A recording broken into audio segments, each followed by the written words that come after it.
Now you will get the true view of how much you actually get tossed around in this thing.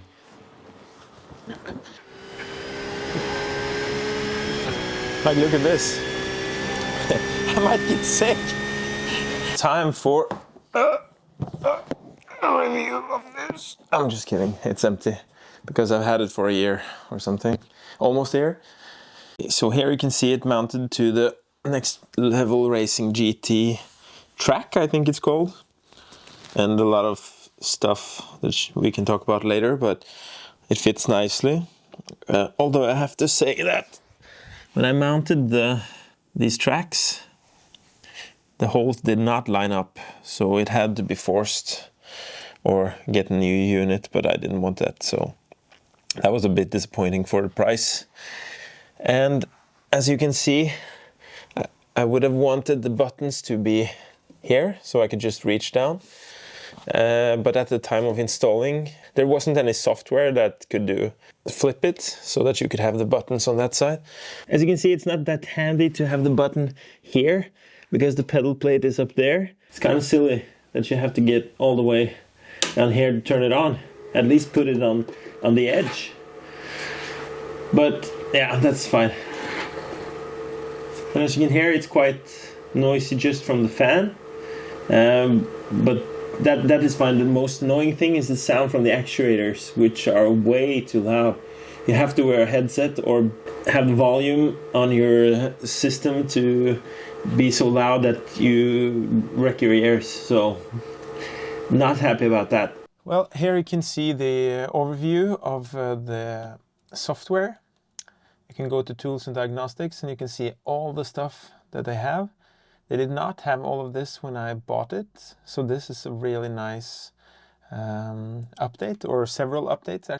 You can see that you have bass shakers added, different games integrations, my regular profile, which is set to 0.3 gain, which is the overall gain, so you can have all of these set to something that is relative to each other, and then just adjust this if it's too much overall. I've found that less is more. Road harshness is possibly the most useful thing in competitive environment because it gives you information about where on the track it's easier to get traction for the rear wheels, for example.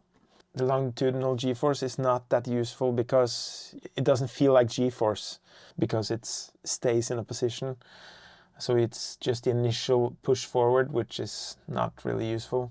But the body roll is very useful. It's nice because it moves constantly, so you can feel the weight shift of the car at least a bit more. And for the VFX, then you have things like it will shake when you hit the rev limiter. I don't use that. That's too much information. And before I got the P1000s from Simagic, the pedals, with haptics, I used slip lock and ABS. What it actually does is that it ruins your throttle and brake input because it's so violent. Or you could turn it down, of course, but still it shakes your feet, so not very good for competitive racing. This one, set to 2. I will show you how that looks like, what that looks like with longitudinal force set to 2.3. And yeah, this is just a crazy setting just to show that you can do crazy things. And with ABS and everything, it's quite a lot. It's more for fun than actually racing.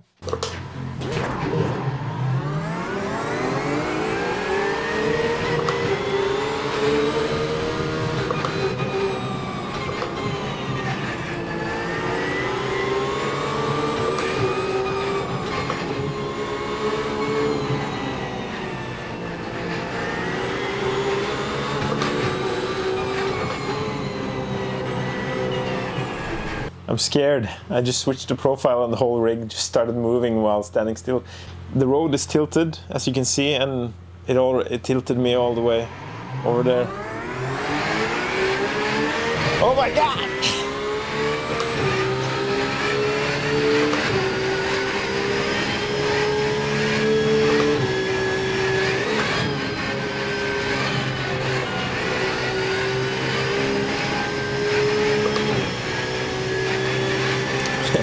might get sick.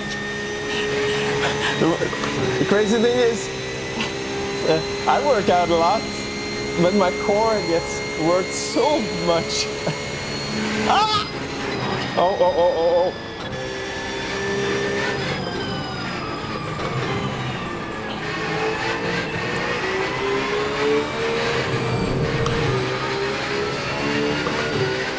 It's much more engaging for sure.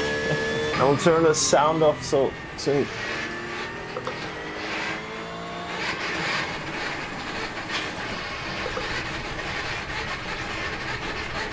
it's quite loud. Like imagine if you don't have a headset on, all you can hear is this.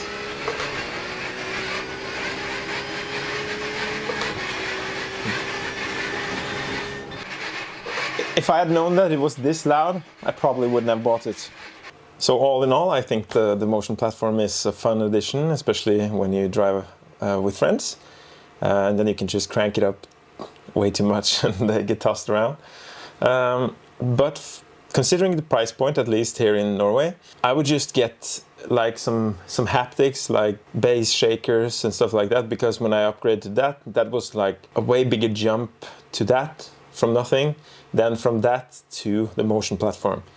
If you have the money to spare, sure, get it, but maybe actually get the seat mover instead from Next Level Racing, because it's much more quiet, so it would probably be a bit more immersive. If you like this type of content, please subscribe for more. Thank you.